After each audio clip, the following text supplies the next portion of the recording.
Fala pessoal, muito boa tarde a todos. Gravando um vídeo aqui de fechamento para dentro dos mercados, aonde eu vou estar analisando aqui com vocês como é que foi o dia de hoje das operações aí de day trade, com base no índice no dólar, tá? Também vou dar uma verificada aqui junto com vocês do Ibovespa. Então vamos compartilhar a tela aqui. Compartilhando a tela, índice Ibovespa, pessoal, movimentação dela aqui um pouco mais perigosa, tá? Ela tem essa resistência da média móvel de 200 que ainda não foi rompida, né? Então ainda não dá para dar como certo aí um pivôzão de alta do gráfico semanal, ok? Que é o que a gente está acompanhando, mas de fato aí, né? O índice Bovespa tem uma movimentação bem interessante. E destaque hoje para as ações da Petrobras, né? Que estão rompendo aí uma resistência deixada ali desde janeiro, tá? Está sendo rompida hoje, que combina super bem com um gráfico semanal, né? Então, é sempre que o gráfico mais longo a gente acompanha aí de perto, porque os gráficos mais longos são movimentos mais longos aí que um papel pode percorrer, tá? Então, Petrobras foi um destaque. Olha só, agora falando aí sobre a movimentação que a gente encontrou hoje no campo aí do day trade, tá, pessoal? Eu vou começar aqui pelo índice futuro, depois eu vou ao dólar, para a gente ver aí todos os movimentos verificados aí por nós no Projetos 10%, e hoje a gente teve até um Open Class, tá? Então foi bem interessante. Índice futuro, né? Vou começar pelo índice futuro, depois a gente vai para o dólar, tá? Índice futuro, pessoal, nessa abertura, ele abriu trocado aqui para o que poderia ser um fabuloso 4, né? Então, ela é uma frustração do fabuloso 4. Fabuloso 4 se tivesse a abertura aqui nessa resistência. Ela não deixou a abertura nessa resistência, ela acabou abrindo aí para o gap de baixa. Nesse gap de baixa, ela acabou fazendo uma movimentação de impulso negativo. E aqui no Candle 6, ela trouxe do Candle 6 máxima e mínima maior que o Candle anterior. Infelizmente, naquele momento que eu estava acompanhando o mercado ao vivo, eu não tinha identificado que o Candle 6 tinha máxima e mínima. Eu estava de olho no 7. O 7 que estava fazendo máxima e mínima, eu estava de olho nele. E quando o 7 invalidou, eu acabei aqui não colocando esse movimento na venda por conta aí de não ter percebido o Candle 6. Mas para quem operou, para quem acompanhou, estava mais ligado, tá? Provavelmente deve ter visto e identificado esse pivô de baixa. E ele era um pivô do caráter mandatório dentro do índice Bovespa. Conseguiria pegar tranquilamente a baixa do Ibov, tá? Depois, o Bovespa acabou voltando ali para cima e trouxe um pivô de alta. Só que nessa movimentação de pivô aqui do índice Bovespa, tá? Foi uma coisa que eu alertei aos alunos. A média móvel de 200 estava ali na resistência. E isso poderia trazer dificuldades para andar no trade. Se não tivesse a média móvel de 200, foi o que eu comentei com todos. Aqui era um pivô de alta clássico, onde eu teria entrada, por exemplo, de violação e os alvos de Fibonacci. Mas o fato de ter essa média móvel de 200, ela impactou muito forte aí durante esse movimento.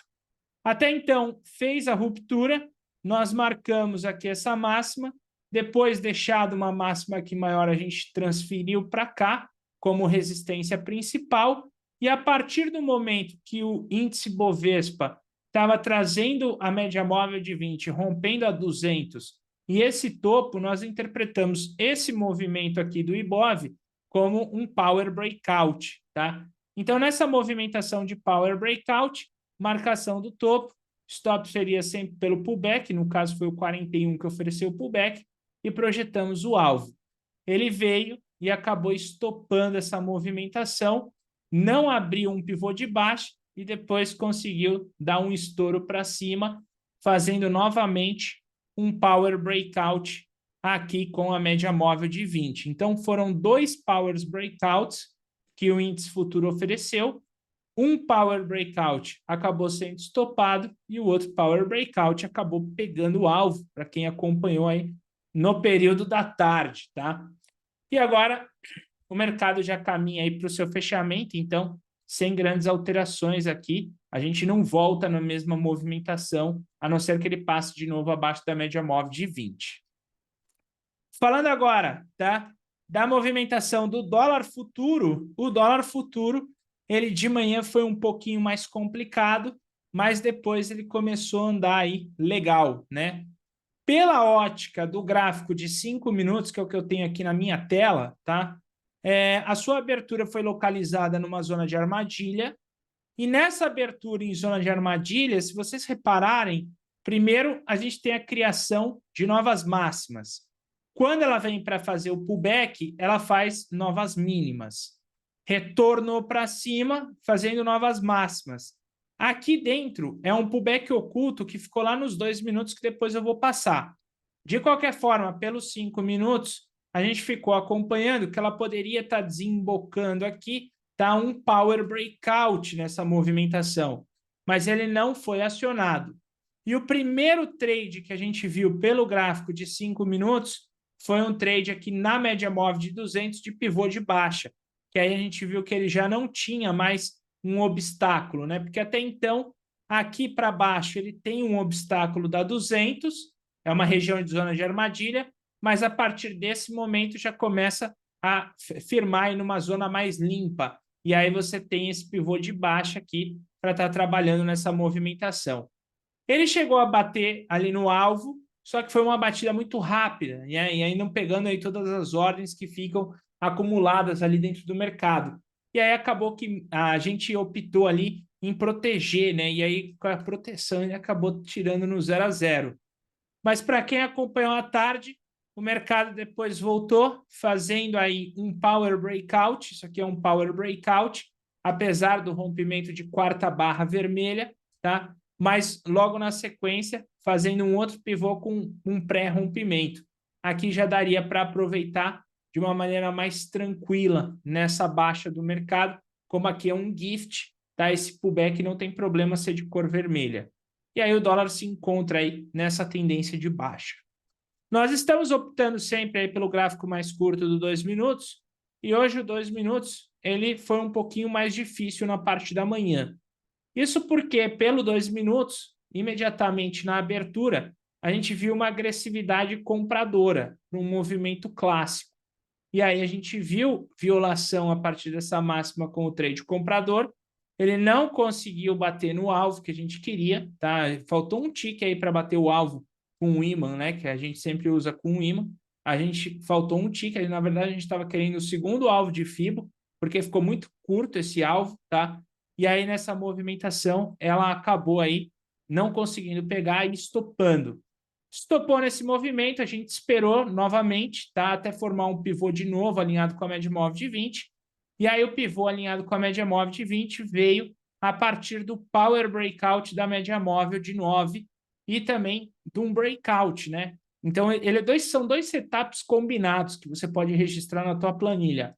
Tanto um power na 9 quanto um breakout na 20. Breakout na 20 porque ele alternou na 20 já no pregão atual, no pregão de hoje. E power também porque ele foi um power na 9, né? Nesse caso aí, ele conseguiu bater no alvo, tá? A gente estava buscando o segundo alvo de FIBO, então a gente fez uma proteção no 34. Mas algumas pessoas acabaram deixando mais solto, pegando ali o alvo de 100%. E aí nós acompanhamos o dólar nesse breakout de novo, onde ele ficou alternando aqui com a média móvel de 20, tá? E aí a gente ficou de olho para ver em qual momento ele saiu um pivô alinhado com a média. Para aqui para baixo não saiu, para cima não saiu, para baixo novamente não saiu e saiu para cima, tá? Então, quando ele saiu para cima, a gente decidiu fazer uma antecipação de rompimento ali desse breakout que estava se formando. Era um stop curtinho, tá? Então, a gente não viu ali o porquê não fazer. Ele acabou estopando. Aí depois ficou o trade lá pelos 5 minutos mesmo, que foi o último do dólar no dia de hoje. Então, o dólar para os 2 minutos foi um dia mais difícil, não foi um dia tão fácil aí de operar, tá? Mas a gente está vendo aí que o dólar está com uma tendência muito forte e pelo gráfico diário, né, a gente teve aqui essa formação que foi uma tricky entry, então projetar essa tricky entry para baixo, esses são os alvos que nós esperamos do gráfico diário aí para os próximos dias do dólar. Ok, pessoal? Bem, eu vou ficando por aqui. Desejo a todos aí uma excelente noite e amanhã estamos juntos a partir das 8. Valeu, pessoal. Grande abraço.